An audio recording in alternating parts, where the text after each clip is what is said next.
अपने भोजन के लिए, अपने पोषण के लिए जो दूसरे पर आश्रित होते हैं, जो दूसरे पर आश्रित होते हैं उसे हम क्या बोलते हैं? परपोषण बोलते हैं।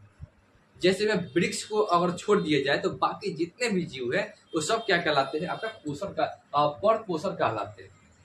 तो आई होप आप लोग इतना समझ गए होंगे।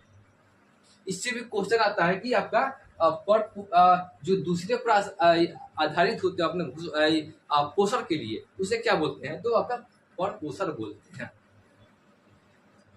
ठीक, अब देखिए आपका जो परपोषण जो होते हैं वो भी आपका मुख्य रूप से 3 प्रकार के होते हैं। कौन सा भाई? तो ये भी आपका मृत जीवी पोषण, परजीवी पोषण और आपका प्राणी संपोषण।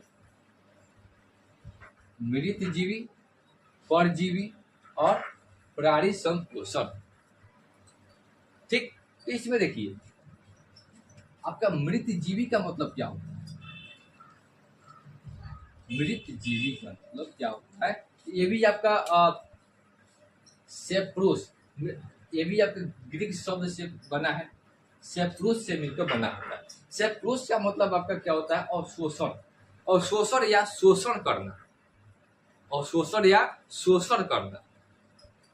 मतलब कहना क्या है कि जो जीव अपना भोजन मरे हुए, सड़े हुए वृक्ष हो गए या जानवर हो गया, तो जो जानवर मर जाते हैं, जो वृक्ष सड़ जाते हैं, उससे भोजन अपना लेता है, तो उसे हम लोग क्या बोलते हैं? उसे हम लोग बोलते हैं मृत जीवी। ठीक, तो इससे हम क्या कहते हैं? इससे हम लोग एक और नाम से जानते हैं, तरल अवस्था।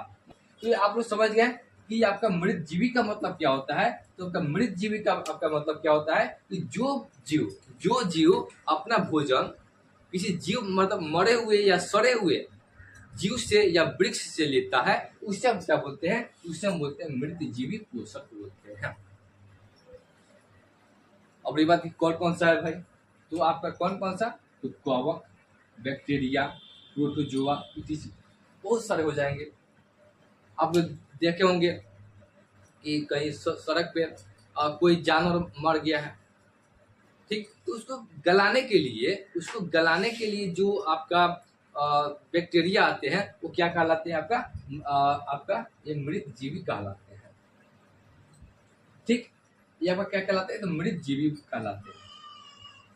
इससे हम लोग तरल अवस्था के रूप में भी ये जो आपका मृत जीवी जो होते हैं वो आपका तरल अवस्था में भोजन लेते हैं। मतलब कहना क्या है कि पहले उसे गलाते हैं तब वो भोजन करते हैं।